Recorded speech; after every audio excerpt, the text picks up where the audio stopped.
Good afternoon, members of the Public Works Committee. Public Works Committee meeting Friday, February 27th, the year 2026, hosted in the Parkdale Room at 12 o'clock p.m. Order of business. Call the meeting to order. Item 2, declarations of conflict of interest. Is there any conflicts of interest or apprehension of bias? No.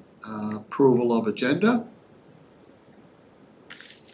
John, seconded. Okay. Motion carried. Adoption of minutes. Moved. Second. Okay.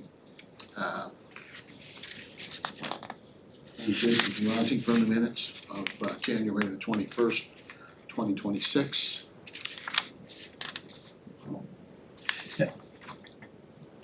You do, John? Yeah, just clarification, West Royal Community Center updates, we talked, and I just wanna make sure I was clear at the last meeting, which I was understanding.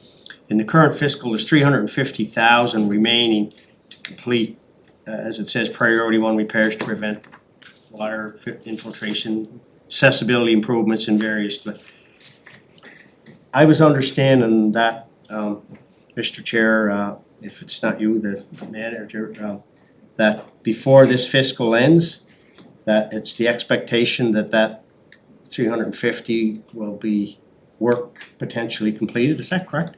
I believe you are correct. Yes. Okay. Yeah, Anderson? yeah, just, I can speak on that further, so through Councillor Trio to Councillor McAleer. So that was the expectation earlier. Unfortunately, the tender is out right now for that project, and we've just had to extend it again. So it won't be closed for another probably till, second week of March. Yep. So realistically, all of those funds won't be complete by end of March, but we're hoping to award the project at least and then spend what we can this fiscal and then carry the rest forward. So Okay, it may change that budget line for next year a little bit, but those priorities upgrades will be completed. It's just with the timing of everything, it's probably gonna be started and not completed this fiscal, but completed probably before the summer. meaning the 350 is allocated, may not necessarily be spent by fiscal, but will stay for the purpose intended in the minutes. 100%, yeah, and I think we've actually increased that budget for next year for West Royalty with the remainder of priority 1 and priority 2 upgrades, so we'll have to revisit and see if that changes, increases even larger, or what we can do there after everything closes and the tender is awarded, but at minimum, our recommendation would be to award the project and then carry it forward. Thank you, Mr. Chair. Just on the tender proposed closing date, you're looking at what, the second week of March? I think, So having said that, if we wanted to spend that money for this fiscal year, could we not call emergency meeting of the Public Works Committee, accept the recommendation from staff, and then I could go to talk to the mayor and the CAO, emergency meeting council, award the contract, and that way that money would be spent in this fiscal year and not, you wouldn't have to carry it over. That is an option. potentially, so I until the tender closes and we know the actual bids, we wouldn't be able to award. We've had to issue an addendum just to change some of the details for it, so until it closes, we won't be able to award it. And because it is like a construction project, the work would have to be completed by March 31st to be able to get billed to the city, so I don't think realistically that they could do the full work by March 31st and bill us. No matter what, the work will progress past April 1st, so we won't get an invoice for the full project up until. Just want to reiterate what Councillor McAleer has been lobbying for here in the last while is, there's a lot of concern from the residents in West Royalty about the state. Sorry. there's a lot of concern from the residents, in the West Royalty community about the state of that facility. As John pointed out, it's a 40-year-old facility. There's a lot of, because of that. I apologize.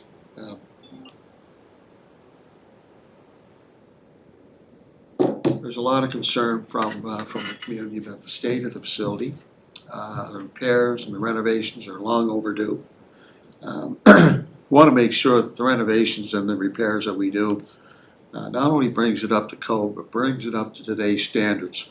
When you do a comparative analysis to our other community facilities, they receive a lot of attention. They have received a lot of attention, a lot of funding, a lot of repairs. There doesn't seem to be any obstacles, and nor should they. I want the same commitment, the same attention given to the facility in West Royalty. The residents have been, they've been harboring this now for the last few years, and want to make sure that there's no stones left unturned, bring it up to today's standards, bring it up to code, and I want to fulfill the expectations that the residents in that community is expecting, and rightly so. So let's make sure there's no stones left unturned, bringing that up to today's standards. Not just do what we have to do, let's go above and beyond the call of duty.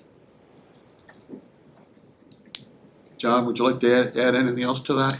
No, I think you've done a good job of capturing that, Councillor Twill, Madam Okay. Chair, thank you. Okay, thank you. So, that's, Councillor Turk, do you have anything under business arising from the minutes? No? Okay. Now we'll move into the reports.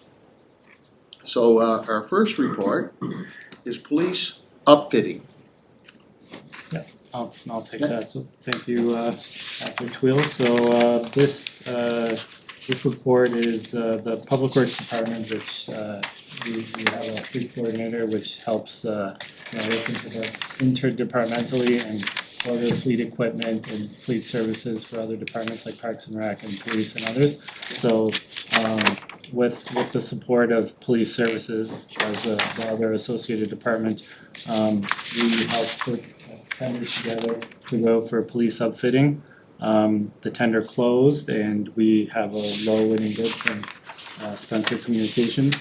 Unfortunately, this is kind of a little bit of a housekeeping budget transfer report. We had a little bit of a shortfall in the police fleet budgeted line item this year. There were insufficient funds, so we are requesting in order to award this quote and upfit those police vehicles that we have with the proper communications and other things that they need. We're proposing a budget transfer from the Public Works small fleet account to the police fleet account, because we have some remaining funds in that Public Works small fleet account. So if there's any other questions, I will do my best to answer. Okay, so there's two issues at play here. There's awarding of the tender and the transfer, correct? Correct. So we would, under normal circumstances in the new procurement bylaw, if the funds were in the police fleet budgeted account, if there was sufficient funds and we followed the process, we would go ahead and award it. But because we're requesting a transfer because there's insufficient budgeted amounts there, we're coming back to request that transfer, and it will be taken through the general counsel, and then finance would do that transfer in order to order this. It's gotta go back to finance too, though, doesn't it, for budget transfers? Does that go down to your? Not if it's an increase, not if it's not an increase in the budget.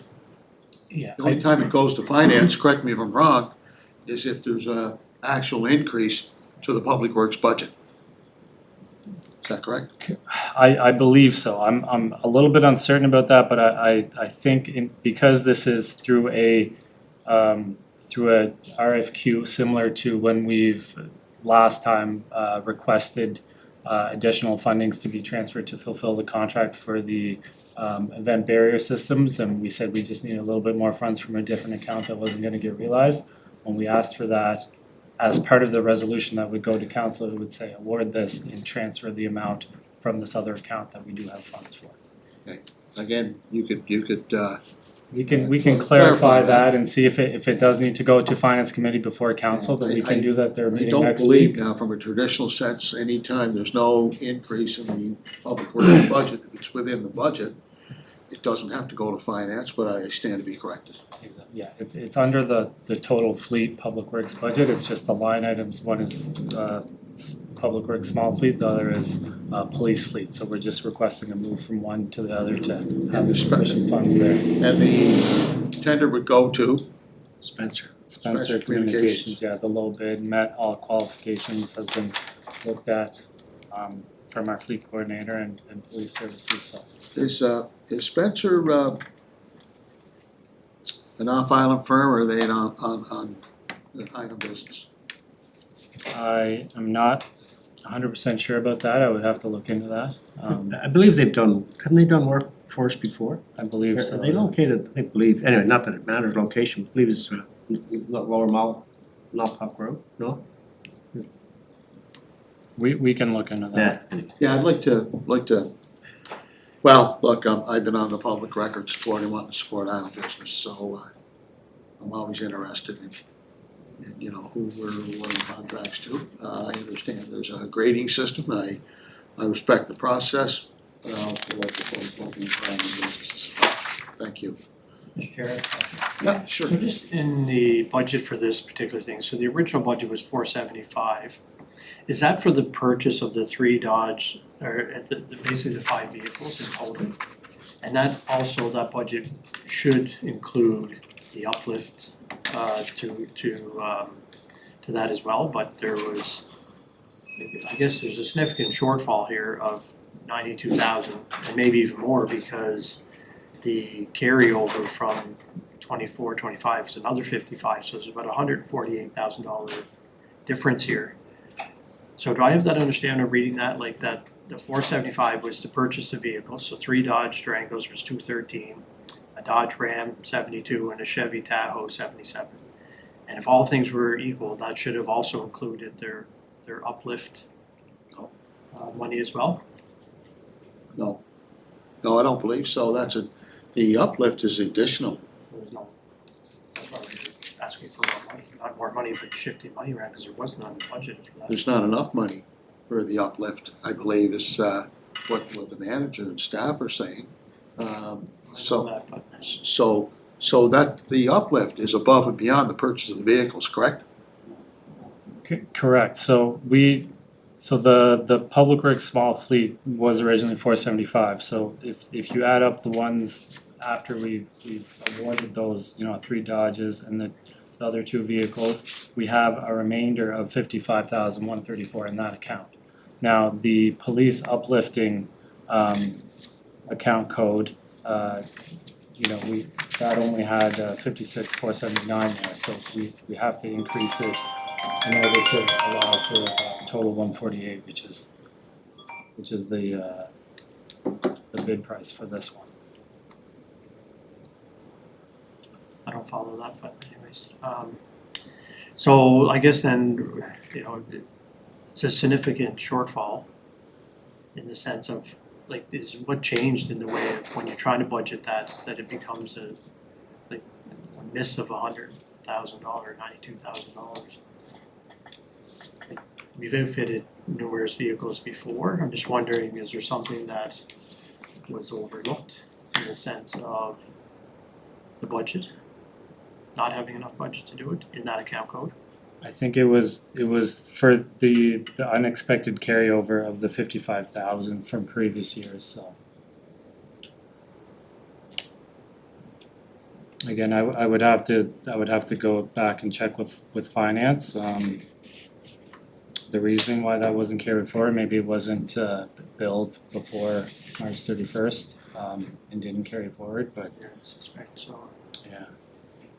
I mean, I know it's just moving things around from different account code, but I guess my question to you would be, what if there wasn't, so you wanna move it from the public or small fleet over to police fleet, what if there wasn't $92,000 in the public works small Then we fleet? go to finance. We would look where there is, see if we had some funds available somewhere else. Right now, we don't anticipate spending the money in the remainder of the Public Works small fleet before the end of this fiscal, so we have those funds to allocate over to this one to accommodate for that shortfall.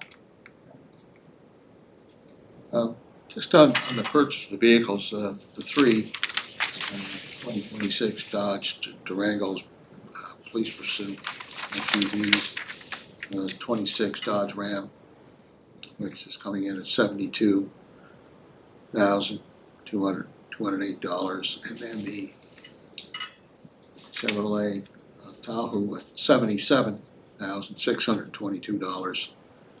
Where are the vehicles being purchased from?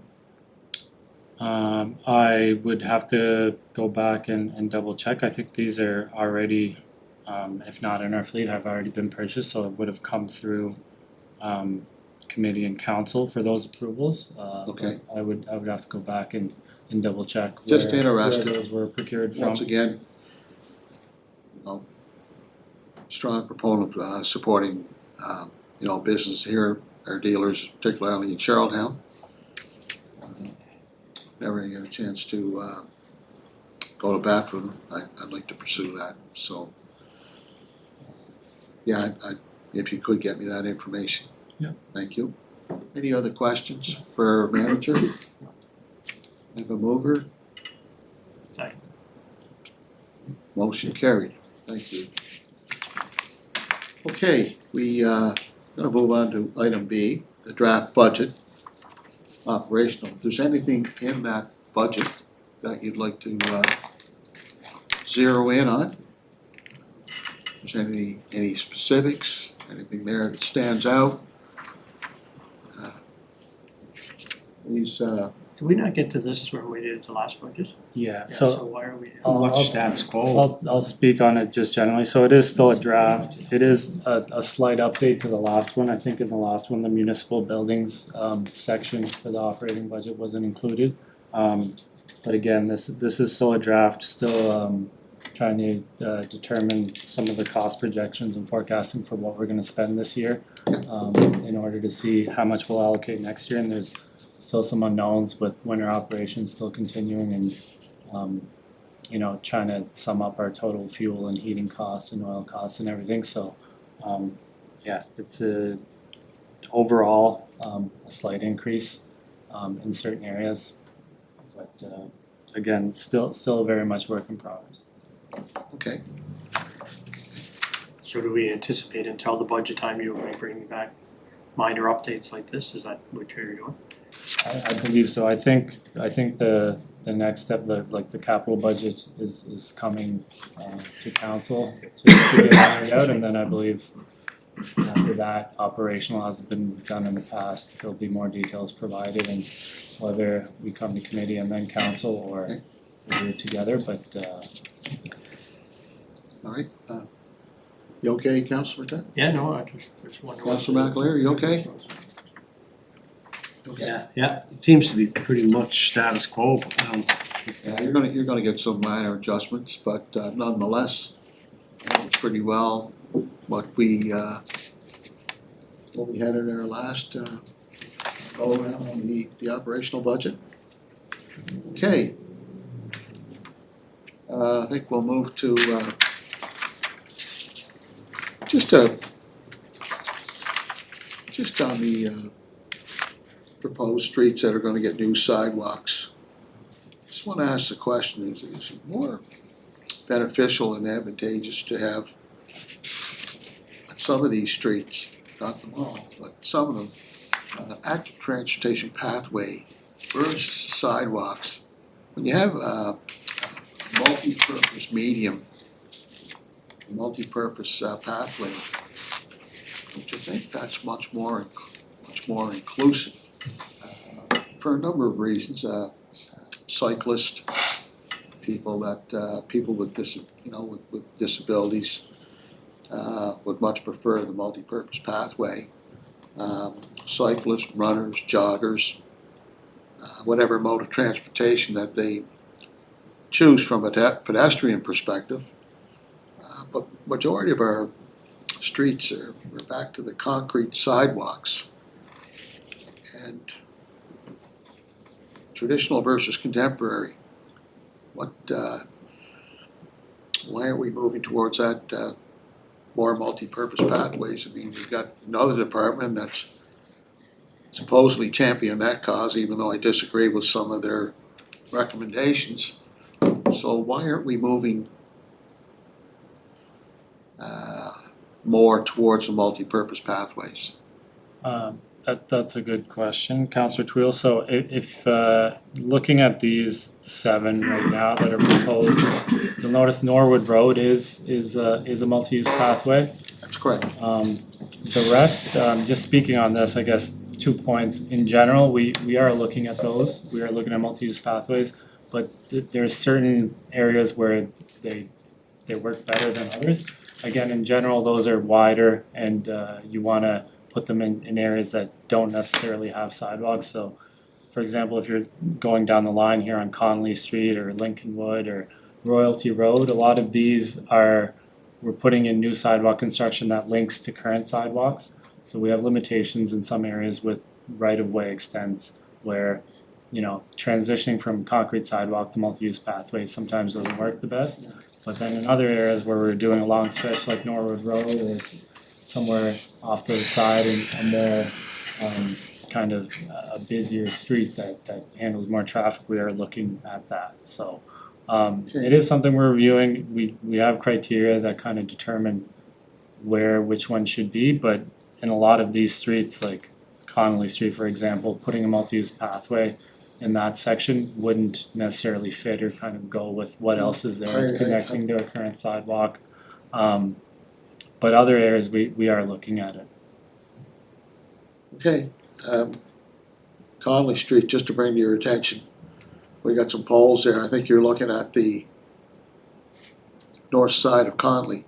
There's a sidewalk there now, which comes down to the mall parking lot, and then eventually takes you to Queen Street. But we got some poles there that are in pretty bad shape, so you're gonna have to have a chat with Maritime Electric. I would suggest replacement. Some of them are leaning. I don't know how they haven't come down, to be honest with you, but they're leaning, and they're leaning pretty dramatically. So you might want to look at that too. And then when those sidewalks go in, they're not going to be able to pile those big piles of snow right on the edge of their property anymore. So that's going to change that dynamic as well. Anyway, Yeah. Thank you.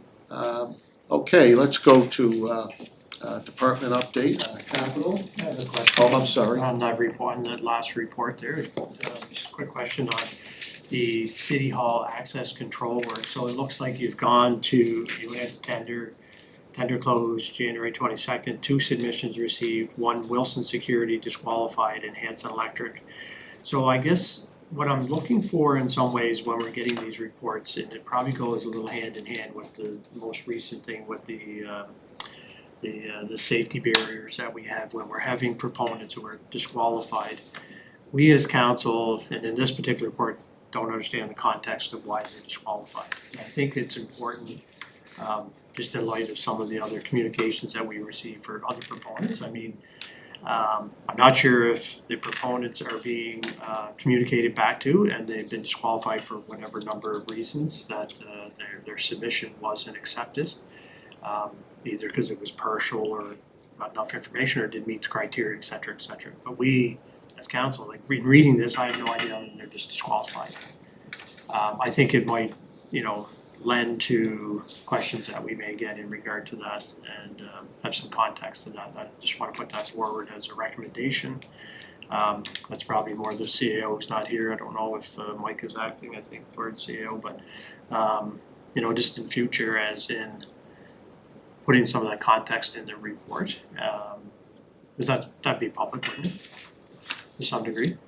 Yeah, I guess through the chair to Councilor Tart, it is something we've been discussing about with procurement. I guess from our point of view, in the past, as I've seen it, we've just put disqualified. There's always a varying number of reasons why people may be disqualified, but it ultimately is outlined that they didn't meet the criteria that was there. Yeah. Now, there's certain points, I guess, where we can discuss with senior management and procurement on how public do we wanna make that? 'Cause certain I get that proponents may too. not want. For liability reasons? And I know there's a line there, I mean, but I think it's, you know, to the point of, you know, like more could be just be, did not meet certain criteria or something, a little more context to it. I know you can't get into the minutia of what it might be, because that those are private tenders that come in and everybody's awarded on different you know, their inputs of what they're putting in there, but anyways, I'd say generally, just as we try and procure goods or services, if people that are, businesses that are putting forward proposals or tenders, tender packages aren't successful, they always have an opportunity to reach out to staff to get clarification on how they could improve their bids in the future. That option is always out there, and I know that we generally respond to that quite frequently. And I concur, that would be the most effective way to look at it. But what happens is, when we get correspondence, when all the council gets correspondence, and you get that correspondence time in and time again, it you know, the level of scrutiny goes to another level, because council's receiving the correspondence, and 9 times out of 10, council's unaware of why a particular business was disqualified. And we have to be cognizant of that fact too.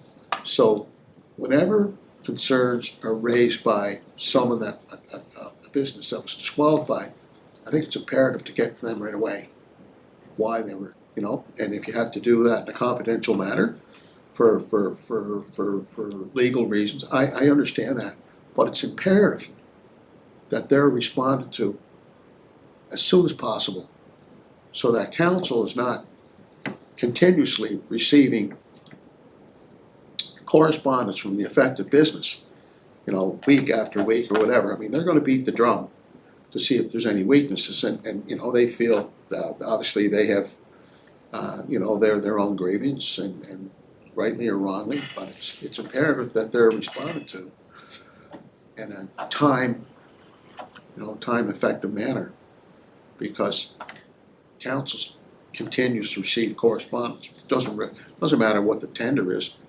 Elected officials are always gonna be, you know, targeted at the forefront. When you guys made the decision, why did you make the decision, and why was this, you know, ultimately, the onus and responsibility, accountability rests with council. So I just wanted to make senior staff aware of that fact. It's important that they're responded to right away. So, okay, here's why. And I understand the confidentiality of it. I really do. There's 2 or 3 dynamics at play there. thank you. Councilor Bernard, any other No, questions? I went on capital summary update, that's fine. Thank you. So capital,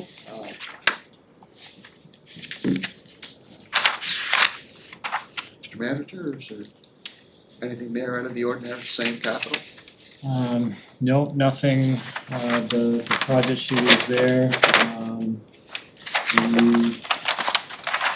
like I said, we've just awarded those 2 projects that both came out of the capital funding. We have, a couple of tenders out right now, for 70 Kent Street upgrades, West Royalty Community Center upgrades. Exhibition Drive reconstruction tender is also out right now. We've had a number of addendums issued that is closing Tuesday now, March 3rd, so we're hoping that timing fits in pretty well with, we'll get those bids in, and seems like we have interested parties, and it comes at a good time of the year, and Okay. we'll capital budget and hopefully be able to start work on that major project as soon as possible. But yeah, nothing else Nothing, okay, nothing in the ordinary. serious, but I can answer any questions. Councilor McAleer. Yeah, thank you, Chair. Just on Queen Street, can, I don't know if you know, Chair, or any of the senior management that's in the room, can tell us anything more on Queen Street. I know it's gone around a bit of a, I guess, we've had some history with with, you know, with Mr. Tweel and Homburg and that whole project, you know, I'm just kind of wondering, big picture, is there any update on where that file is at, or? Yeah, we can certainly bring an update back through committee and council at a future date if that's what you want. That'd be nice to. I think Council, his point's well taken. I think it's important that we're updated as to what, where we're at and what course of action that we're gonna embark upon. Is it progression, stalemate, like just whatever, like just some kind of an update on it would be good. Thank you, Mr. Chair, yeah.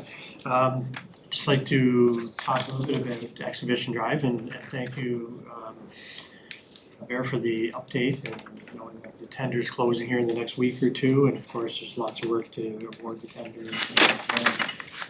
Nonetheless, you know, with an anticipated start on that project possibly in the spring, I had been contacted by a couple businesses. They're all businesses basically on the left-hand side of that street.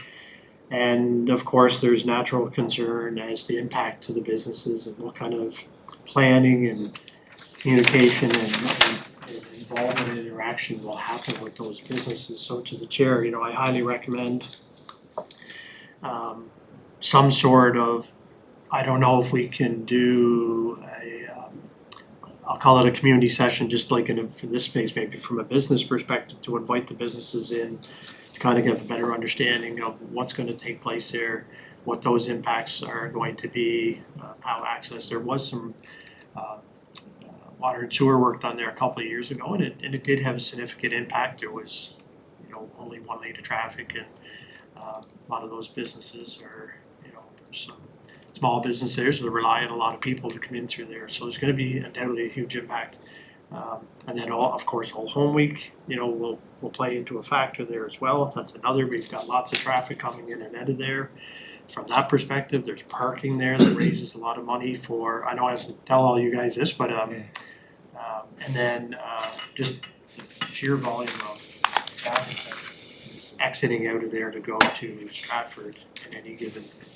Like, as excited I am to see this work, it's going to be a logistical challenge to pull all of this off, and when I think of a reconstruction, I mean, I can just imagine it's just all being torn up from end to end.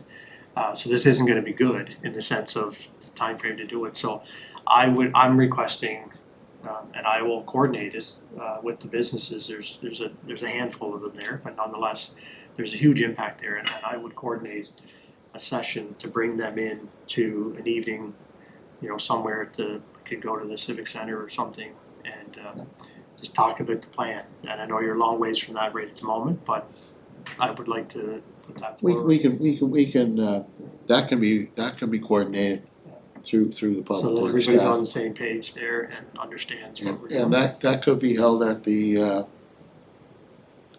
one of the rooms in the trade center. There's a room up top. We had a meeting there before. We can host that meeting. That's a good point. And the other thing is, when that work actually takes place, we should also look to see if we can have that work go 24 hours or you know, work that could be done in the evening. It's not affecting any residents. Not immediately, there is residents nearby, but there's a possibility we could do that work and try to get it done as quickly as possible for obvious reasons. It's one of the main east-west connectors to, you know, the hospital, Stratford, you know, the incinerator. Yeah, it's imperative when that work commences that, you know, Yeah. be nice It's- to work around the clock and get it out of the way. Surprisingly, a very small street with a huge impact, right? So that's, not that any other street doesn't have a huge impact, but this one, it certainly does. So, if you wanna work with me on that, you know, we've had one business reach out already, and I copied you in on that just because they're curious to know what the impact is. So I just really want to take an opportunity here to work with all of them there. Because undoubtedly some of them don't even know this is happening, and they're only gonna take one to tell the other, and then it's gonna create a big churn for me, so. If you're willing to do that, Chair? Yeah. Through the thing, then we can. And they'll be receiving notification as well. So, good to see that, and so, yeah, no, great points to make there, we have already sent out notifications to them in anticipation of this, you know, we know the tender goes out there, people you know, get curious, and we've sent out letters to all the owners, and we've heard back from certain people, and we've also had staff go out and speak to people. So this is on the business side? I don't think we've heard back quite from everybody, because there's some businesses that are, you know, renting the properties, and we've sent letters out So to who's them. been out to the visit, you got it right? No, so we have a consultant that's been helping us reach out to folks, and just to correct, we haven't sent letters around, we've sent some specific letters to folks who we couldn't find phone numbers for and stuff like that. We've been in touch with many of the businesses along the stretch. I'm sure there are, you know, I know there are ones we haven't been in touch with yet, but we absolutely intend to make this open and transparent communication, because I share your excitement and also concern with the logistics, because it's going to be a difficult project, no doubt. Yeah. So I can help facilitate in Yeah. getting those letters out, I can go to each business and hand deliver them. I think what's important is the devil's in the details here, right? So Yeah. it's one thing to receive a thing that we're doing some work on Exhibition Drive, and nobody really understands or at that time in February cares about what that means until the minute when the road's closed and nobody can get to their business. So I think we need to ensure that, like, you know, I know you're not saying it, we're gonna be very transparent, very open what the plan is, we probably don't know what the plan is right now. But people are ultimately gonna ask, how is this gonna impact my business? And there's gonna be an impact, and that impact could be significant to some of those, there's a little wine business there, there's Chucky's, there's all kinds of little businesses there that may rely on a lot of traffic coming in and out of there all day, so. I just wanna, I'm being very proactive here, I know you guys are doing stuff, but I'm gonna do it, you know, on boots on the ground, kind of going door to door, if you will, so. No, I think our intent was, you know, to let them know, but we also aren't, you know, the capital budget hasn't been fully set yet, and the tender hasn't closed, we don't know the contract, Don't we wanna don't get know too the far start ahead here. date, so we don't also wanna, you know, get into too much discussion with people and not have the answers that we know they're gonna ask, so I think it's a good point taken, and maybe the best approach is to bring everyone together, and we've done that in the past, so we can definitely look at that. When we did the Park Street, Beach Street roundabout there, same thing, we had it up at one of the sessions, and I think people come in, they saw what was going on, lots of questions were answered, and there was, you know, a lot of support for it, but people got to ask questions. No, Okay, I 100%. don't believe that anymore, we thank you. can look at that. Thanks, Chair. Yeah, no, just thinking of chat with Amber here too, raised the point, talked about the exhibition thing, and probably the horse guys too, I guess, probably gotta be considered in that. Well, I would have been thinking Red Shores is what but that would include. And just to be clear, part of the tender, and maybe we've mentioned this at meetings before, but we have stipulated that the project will be halted for, I think it's 2 weeks during Old Home Week, where the road won't be shut down and it'll be accessible, because we know, you know, how busy things get and what that'll be there, so. It's undoubtedly gonna have a big impact on that 2-week period, but there's lots of things that are happening on a day-to-day Yeah, basis from the yeah. horseman's perspective on, there's No. races there on whatever nights and No, different things. 100%. It's Okay. it's part of everything before, you know, it's a short-term pain for long-term gain, and we have to do it at some point, and Eastern That- Gateway. yeah, and that is. It's our gain, not theirs, they don't see it, you know, what I mean, like in some ways, you know, so Yeah, that's- I mean, yeah, I'll do that work for you, yeah. communication. Okay, thank you, Chair, look forward to working with these guys on that.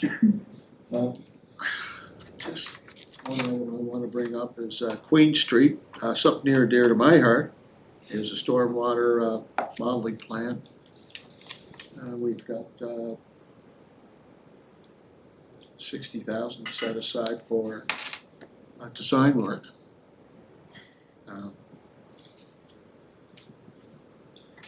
I correct on that, Chair, or I did I think read that that's, wrong? I think that's referring to the study that has kind of been concluded at this point that Okay. CWSL presented to council a couple months ago. Okay, so where are we at with Queen Street So- and the storm, you know, the upgrades, the major work that needs to be done on Queen Street?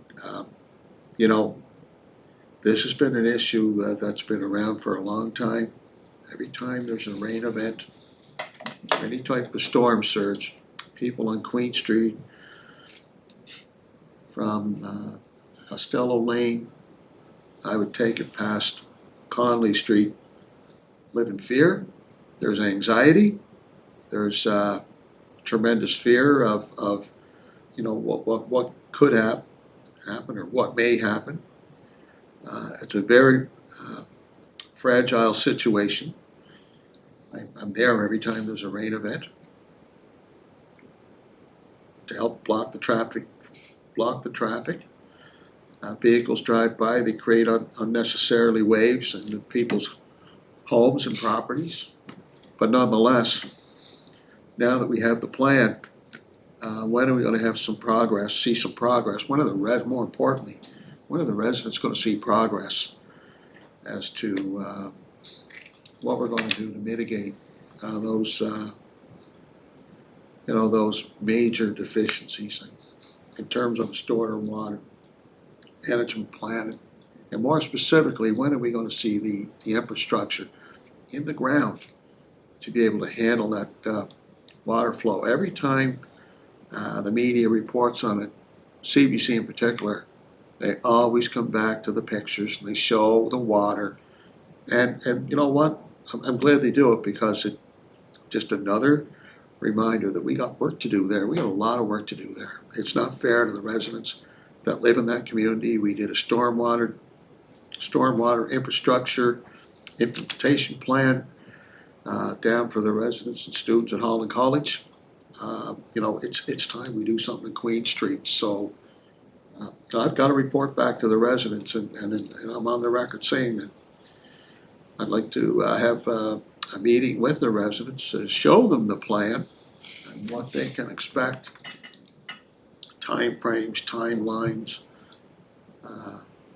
because it's a very serious situation, I've been lobbying hard on this for a long time.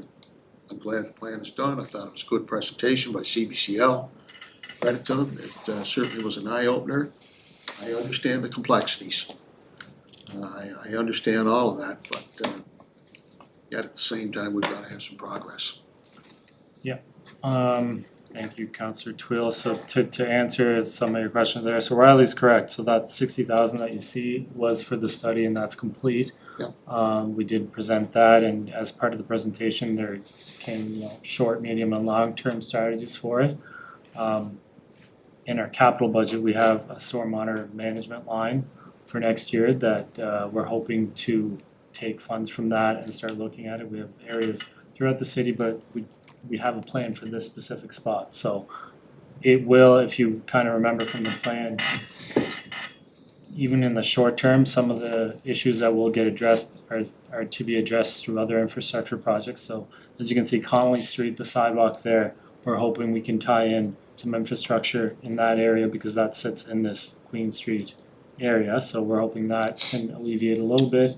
The University Avenue Master Plan is also part of that. So whatever, if that's phase 2 or 3 of that part, when it gets down there, is going to alleviate some of it. But then the more localized specific parts of where we can start designing and implementing and doing infrastructure upgrades, we're hoping this year, as part of the stormwater management under the capital funds, we can dive into more detail onto where the best next step is in that area through priority ones. So. Okay, so we have a plan for 2026, which leads into 2027. Is that correct? That's correct. We have a budget line that we will that addresses stormwater management, and we've set aside Queen Street Master Plan as part of that. So we'll have to go out and see, okay, now that we have the full study, where can we zone in. We know University Avenue is gonna take care of some of it in the future whenever we get there, but we know that phased approach won't happen because we're still in phase one. So that's part of it, but we have to zone in even further now and see which areas we can do as we're updating other infrastructure. Because we wanna try and be as efficient as possible and go in and upgrade stormwater infrastructure at the same time as we're paving streets or replacing sidewalks or doing other things like that. Okay, so if you look at the anticipated actual date, the year that work's gonna be done. Okay, you're talking about University Avenue, tying it all in, coordinating it. By the time we get down to that part of University Avenue, you're probably looking at, help me if I'm wrong here or I'm right, 2028, 2029? But potentially, yes, but again, I guess if you remember the plan for Queen Street Stormwater Plan, like Yeah. there wasn't set action items for go and do this stretch and replace these catch basins. Like it's a major issue that affects a lot of other interrelated items and areas, so I guess in terms of the next actionable boots on the ground infrastructure work that's gonna happen, there will be work that will hopefully alleviate this next year if council, awards and goes with the capital budget. When we're doing Connolly Street, whether it be, I don't know what the percentage of help towards the stormwater issues in the whole grand scheme of Queen Street stormwater, but Connolly Street and the new sidewalk and the work we do there with catch basins and curb and gutter and storm is going to take a chunk out of alleviating that issue. So is University Avenue when we get to that phase, like you said, it could be 28, 29, I'm not 100% sure, we haven't projected that far out yet. But But actual, then with this, we're looking, sorry to interrupt, at even more certain smaller projects that we can do, like we've had issues on Churchill Avenue and other localized areas where we can improve things, so the plan is to dive deeper into it with the stormwater management and look into more projects and zone-specific areas that we can do, and then, break out priority one or, short-term, long into more actionable phased approaches also. Because the Queen Street Stormwater Plan showed the issue as a whole, showed a large scope of it, and I don't think, even if we were to say it's all gonna be done in 2026, I don't think it would be able to be done in 1 year. Like, it's a multi-phased approach well, that's gonna happen. even the catch basin on the corner of Reserve and Conley, right, that's Exactly, like so there's archaic, I mean, that's, that's a major deficiency in and of itself, regardless of the major work that needs to be done in Queen Street. I don't think it has the capacity, I'm not an engineer, just trying to remember the presentation, but I do recall, there was reference made, please tell me if I'm wrong, there was reference made to the amenities, catch basin being one, being able to handle that storm surge and that those rain events. You've got infrastructure that's simply outdated. Yeah. It's outdated, it does not have the capacity, so, I understand the complexities, I understand University Avenue, all of that, but you gotta look at it from the resident's perspective. We've waited a long, long time, and every time there's a rain event, anytime there's a storm surge, they have to live with all of that. They can't even, if they wanna leave to go anywhere, they can't leave, they gotta stay home to make sure their properties don't get flooded. They don't get flooded, there's no damage. From an insurance perspective, no insurance company is gonna want to, if you look at it from an insurance perspective, they're looking at what that dynamic is down there on Queen Street. They're gonna say, well, that's a pretty precarious situation there, and maybe we're not so keen on providing insurance for these homes and these properties. Those are some of the discussions that I've had previously with the residents, and I wanted to bring that to the forefront not to overstate, but to drive home the point that to my mind, and from the residents, from their perspective, there's a sense of urgency. There really is. There's a sense of urgency, so. And I think, you know, we do understand that. The overall plan has been complete and, Yeah. you know, we are budgeting for more funds to look into it into more detail, and it is a very large impacted zone, and unfortunately, it isn't a clear solution of what can be done and what it's not a quick fix, and we wanna make sure that it's a large planning project, so we're. Councillor Twill, I think though, Chair, that a lot of that is back with us now as council. I mean, we had that report, that report is substantial. It goes all the way down, from there all the way down to Brighton Road, I think, and encompasses a lot of things in there.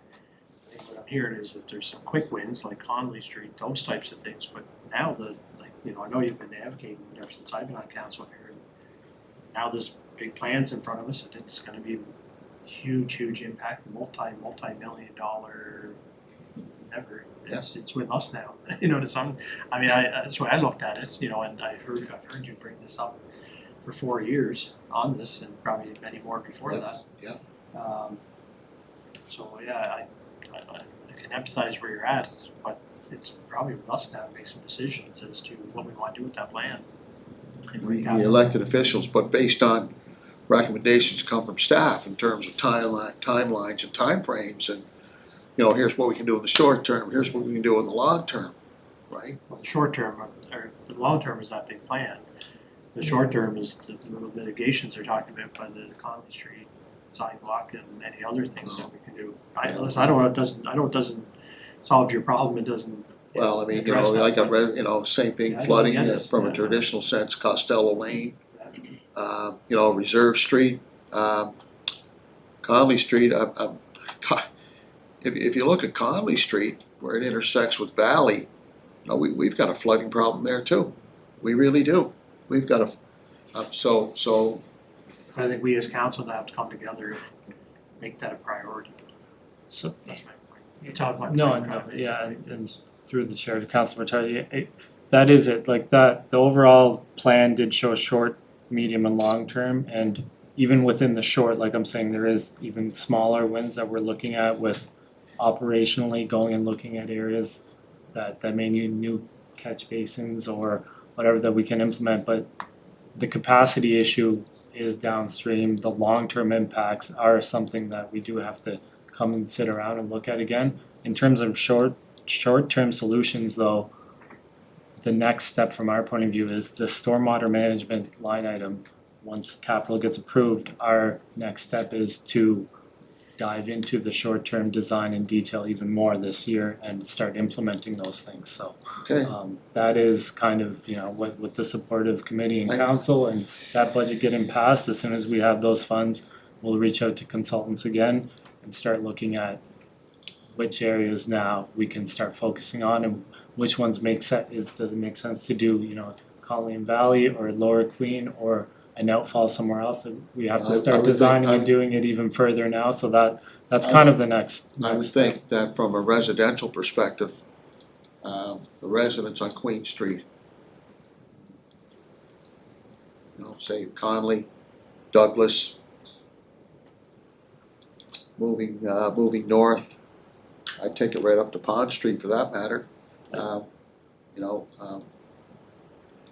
No, 100%, it's Yeah, just, I- it's, I guess we can make this clear and once we have a more detailed approach, you know, Okay. come back All with more updates and everything, but the next step is to look at it through that capital funding stream, and then, you know, we can, you know, have I information wanna- out there that explains to residents so that they understand that just because someone may not see work in front of their home on Queen Street for the next 2 years, doesn't mean that we're not doing things downstream and upstream that help alleviate that issue, because as you've seen in the plan, it is a large area that's impacted, and, you know, something that we do at the outfall at Navy Key could alleviate the flooding up on Queen Street, even though they don't necessarily see that well, work.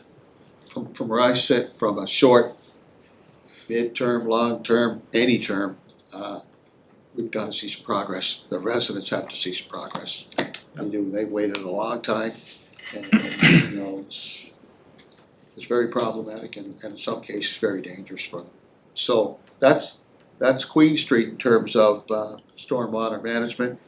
And if it's okay, committee, I have to bring up Barrymore Court, same thing, right? Barrymore Court has a terrible flooding problem. You know, I brought that, you come out, you had a look. There's no sidewalks there when we have any type of rain. You know, this time of the year, street freezes. It's unsafe for the pedestrian traffic. You know, the residents of Barrymore Court, they've got to see some progress too.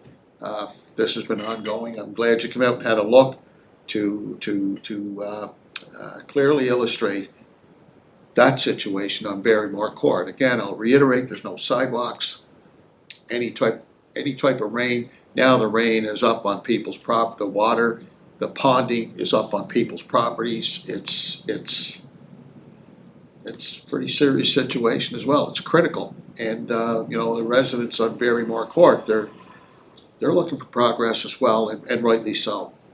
So do we have a plan there?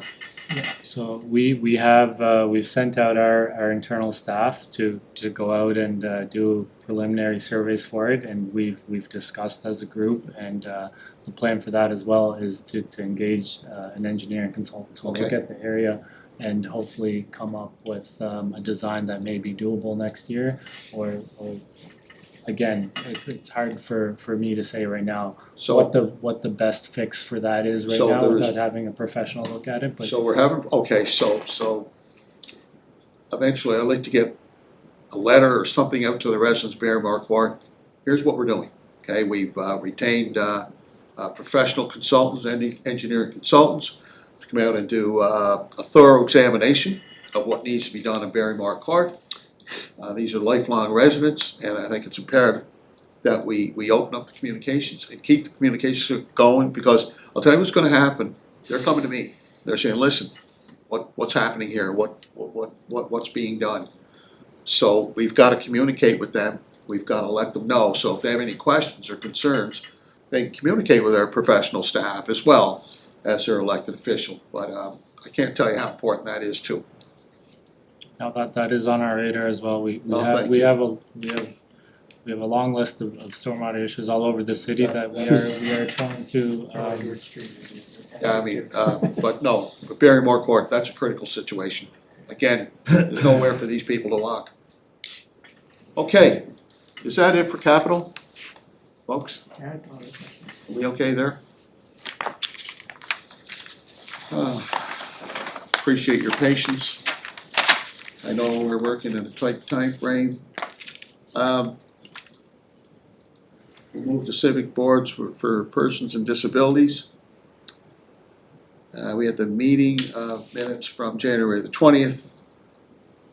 Draft meeting minutes from February 17th. Is there any questions, any concerns? No? Okay, now we're going to new business. Mr. McAleer, you had an issue you wanted to raise? Yeah, just like to bring up the discussion, streets, West Rowley Business Park.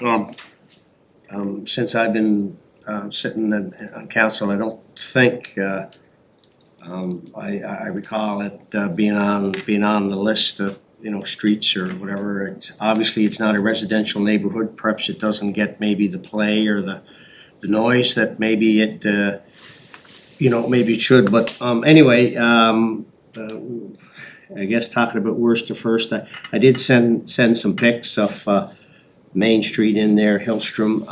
It's you know a fairly long street.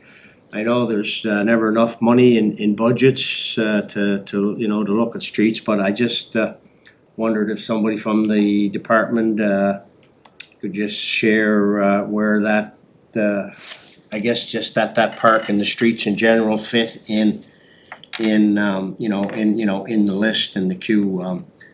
Hillstrom Avenue. I mean, I'm no engineer, but I mean you drive down that street through the park, it's, it's in pretty rough shape, so I'm just wondering, is there a possibility to get it in the conversation and in the queue and on the radar I can take that, yeah, through the chair to Councillor McAleer, so definitely on our radar as are all the city streets. Like you mentioned, we do, right now, worst to first and try to prioritize and look at them and budget for it. I'll delegate to Riley to see if he knows if that street is, near the top or bottom or middle of the list. That's probably the best answer we can give you at this point until we, finalize our inspection and our kind of short list of what we anticipate to do this coming season, and at that point, we will share with all of council. But for right now, that's how we look at it. So Riley, I'm not sure if you know if that street's, if it was, close to being done last year or where it sits, but I know, I guess, one other point.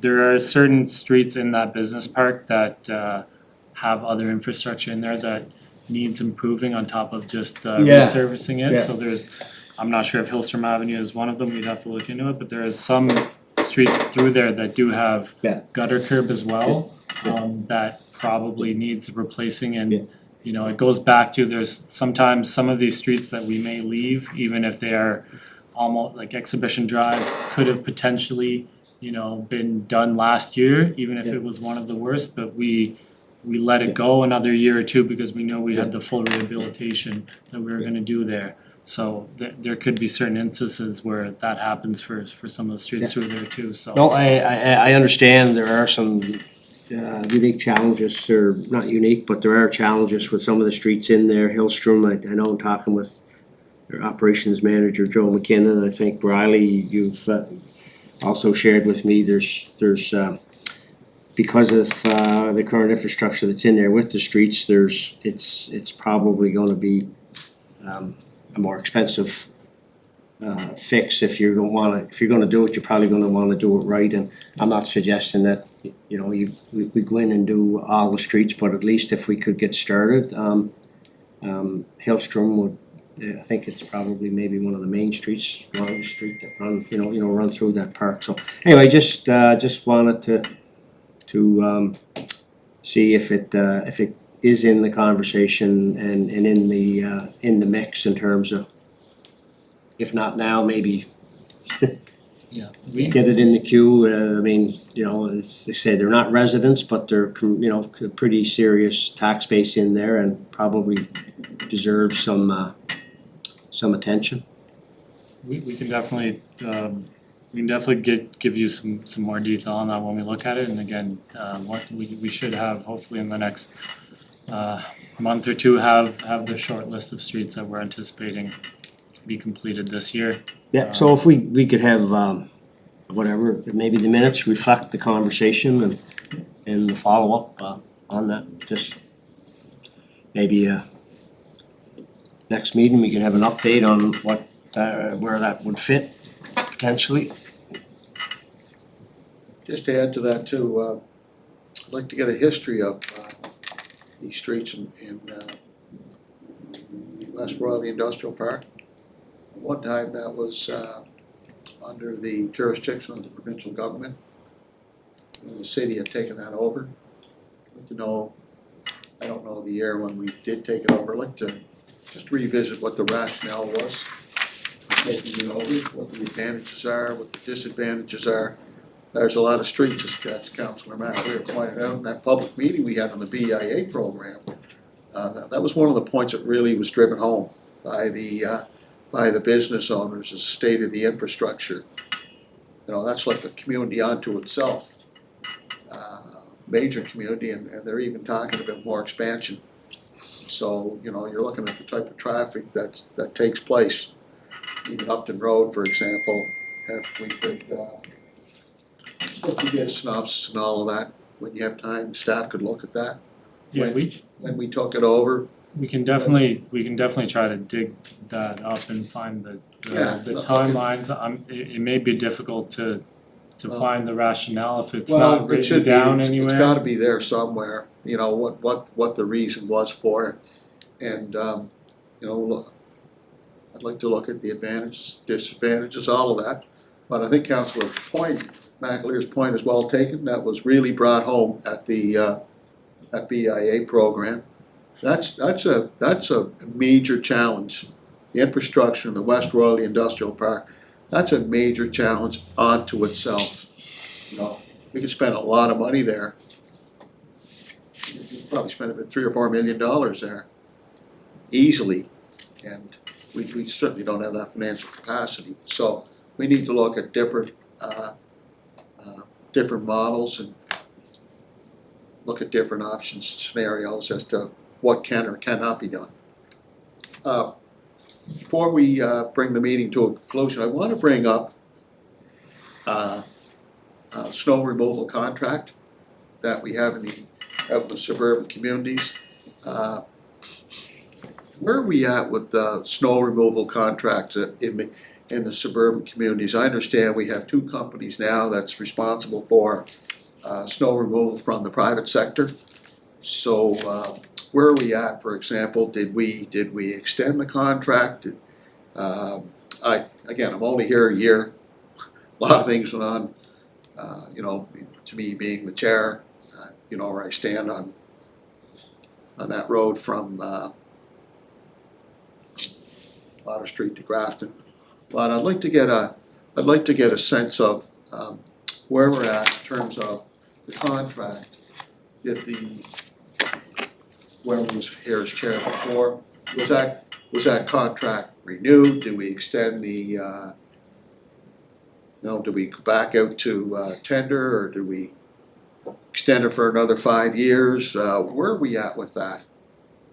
Yeah, You know, I think there's 2 companies that are involved in snow removal contract, providing that service out in the suburbs. Yep. So I'd like to get a synopsis as to where we're at with that.